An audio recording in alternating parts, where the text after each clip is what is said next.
Hello friends, welcome to your own channel daily stock. तो दोस्तों, इस वीडियो के अंदर हम मैस्टेक के डिटेल्ड एनालिसिस के बारे में बात करेंगे और जानेंगे कि अब आपको मैस्टेक के अंदर इन्वेस्ट करना चाहिए या नहीं। चलिए शुरू करते हैं। तो देखिए, थोड़ा मेरा प्रोनाउंसिएशन में यहाँ पे इश्यूज हो सकता है क्योंकि मेरे को इसका एग्जैक्टली इसका क्या प्रोनाउंसिएशन है ये मुझे पता नहीं है। देखिए, ये जो कंपनी है ये एक आईटी कंपनी है जो कि आईटी सर्विसेज प्रोवाइड करवाती है।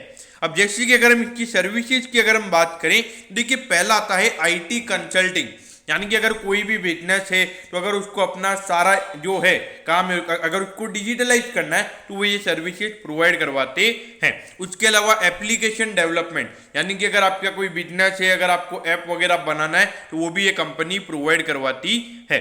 उसके अलावा system integration, data warehousing मतलब जनरली मतलब जैसे आपका कोई डेटा है पूरे बिजनेस का, अगर आपको उसको सिक्योर रखना है तो वो भी ये कंपनी काम करती है। तो अगर हम देखा जाए ऑल ओवर अगर हम देखें तो यहाँ पे सारी आईटी सर्विसेज ये कंपनी प्रोवाइड करवाती है। और अगर हम कंपनी के प्रेजेंस की बात करें तो कंपनी का यूके में सबसे ज्यादा प्रेजेंस है, क्योंकि एक बहुत ही अच्छी बात हमें यहाँ पे नजर आती है। अब ये देखिए, अराउंड 7,900 करोड़ का इस कंपनी का मार्केट कैप है। अगर आप देखोगे इंडस्ट्री के कंपैरिजन में अभी आपको सस्ते वैल्यूएशन पर मिल रहा है। अभी इसका प्राइस टू अर्निंग रेशियो है 33 और इंडस्ट्री का प्राइस टू अर्निंग रेशियो है 42।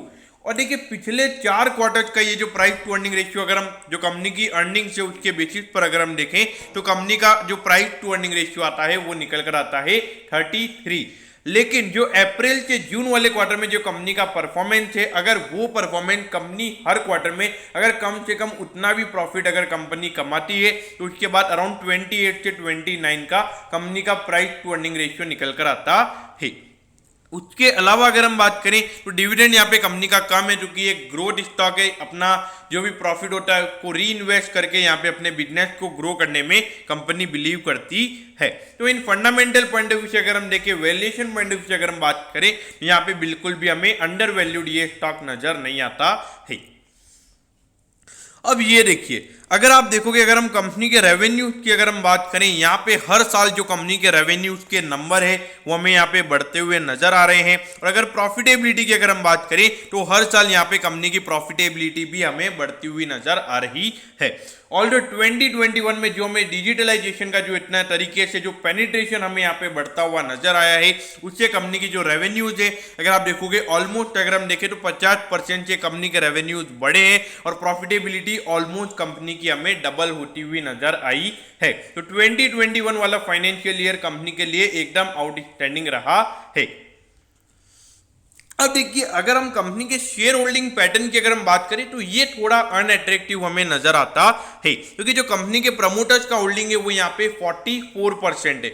और जनरली हम जो आईटी कंपनीज होती है वहां पे 50% से ज्यादा का प्रमोटर्स का होल्डिंग देखते हैं। तो यहाँ पे क्या है कि जो रिटेल इन्वेस्टर की जो होल्डिंग है वो यहाँ पे बहुत ही ज्यादा है। अराउंड 39% का होल्डिंग यहाँ पे रिटेल इन्वेस्टर्स के पास पड़ा हुआ है। तो इसी की वजह से यहाँ पर अगर हम देखेंगे तो शेयर होल्डिंग पैटर्न इतना अट्रैक्टिव नहीं है और उसी की वजह से ये स्टॉक आपको अंडर वैल्यूएशन पर मिल रहा है। देखिए, अराउंड 40% का होल्डिंग अगर रिटेल इन्वेस्टर्स के पास होगा तो मार्केट में जो फ्लोटिंग शेयर्स होंगे वो बहुत कम होंगे, बहुत ज्यादा होंगे सॉरी। तो क्या होगा कि जैसे स्टॉक बढ़ेगा, रिटेल इन्वेस्टर्स बेचेंगे, फिर वहां पर कोई और रिटेल इन्वेस्टर आएगा, तो ऐसे डिमांड एंड सप्लाई का गेम चलता रहेगा। तो कभी भी कोई ज्यादा डिमांड या कभी भी कोई ज्यादा सप्लाई यहाँ पर नहीं होगी। तो ये एक इशू मुझे यहाँ पे नजर आता है।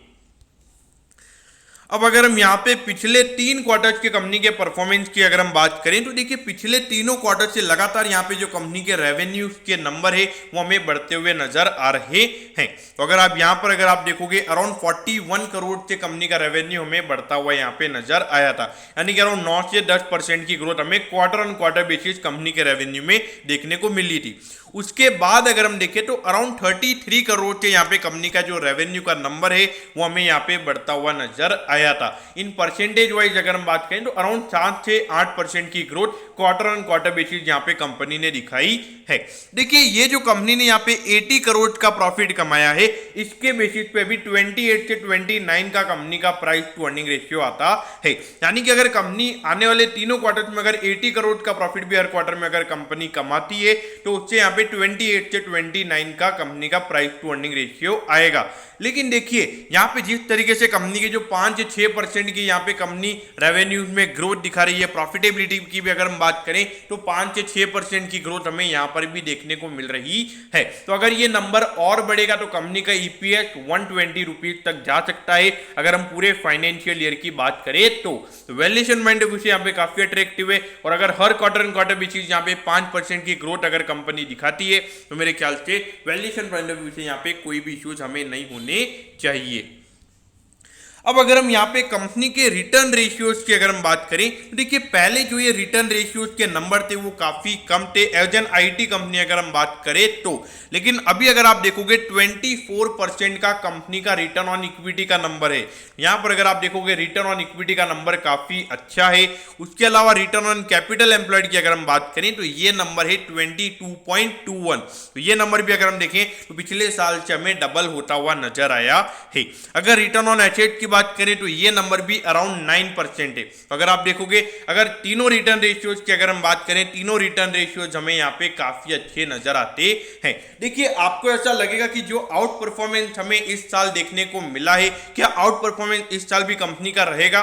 देखिए ऐसा तो नहीं बोलूंगा कि 2021 के कंपैरिजन में यहाँ पे कंपनी का प्रॉफिट डबल होगा, लेकिन एक 20 से 30% की ग्रोथ यहाँ पे कंपनी दिखा सकती है। देखिए हर क्वार्टर में अगर कंपनी 5% की ग्रोथ दिखाएगी वहां पे at the end of the end मतलब at the end of the year अगर आप देखोगे तो वहां पे 20% की ग्रोथ दिखेगी, क्योंकि 4 क्वार्टर्स में अगर कंपनी 5% से बढ़ेगी तो ईयर ऑन ईयर बेसिस एक साल बाद वो 20% की ग्रोथ कहलाएगी। ये आपको समझना पड़ेगा। यहाँ पे 20% की ग्रोथ बीइंग एन एक मिड कैप कंपनी बहुत अच्छी मेरे ख्याल से ये ग्रोथ कंपनी दिखा रही है। अब ये देखिए अगर हम देखें यहाँ पे कंपनी के डेट की अगर हम बात करें तो यहाँ पर आपको लगेगा कि कंपनी का जो डेट का नंबर है वो थोड़ा बढ़ गया था, लेकिन ये देखिए इंटरेस्ट कवरेज रेशियो भी यहाँ पे कंपनी का हमें डबल होता हुआ नजर आया था।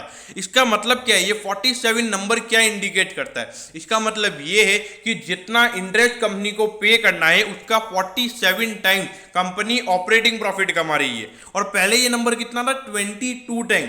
ये भले ये डेट का नंबर बड़ा है लेकिन कंपनी के अर्निंग भी बड़े हैं, तो उसके हिसाब से यहाँ पे कोई भी इश्यूज मुझे नजर नहीं आते हैं। और उसके बाद फिर से ये जो डेट का नंबर है वो हमें कम होता हुआ नजर आया है, लेकिन अगर आप देखोगे इंटरेस्ट कवरेज रेशियो भी यहाँ पे कंपनी का कम हुआ है।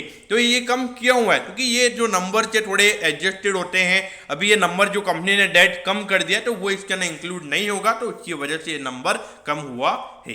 बाकी 42 का जो इंटरेस्ट कवरेज रेशियो है काफी अच्छा है, और ये नंबर जब तक 30 से ऊपर है, 2 से कम 2 से भी ऊपर अगर ये नंबर है तो मुझे कोई इश्यूज यहाँ पे नजर नहीं आते हैं।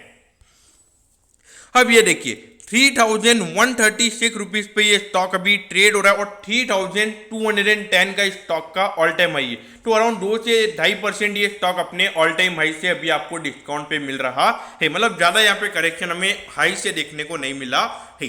देखिए यहाँ पर अगर हम बात करें वैल्यूएशन पॉइंट ऑफ व्यू से ये स्टॉक काफी अट्रैक्टिव है, कंपनी के रेशियोज काफी अच्छे हैं। उसके अलावा अगर हम बात करें जिस इंडस्ट्री में कंपनी काम कर रही है वो आराम से 15 से 20% हर साल की ग्रोथ दिखा रही है।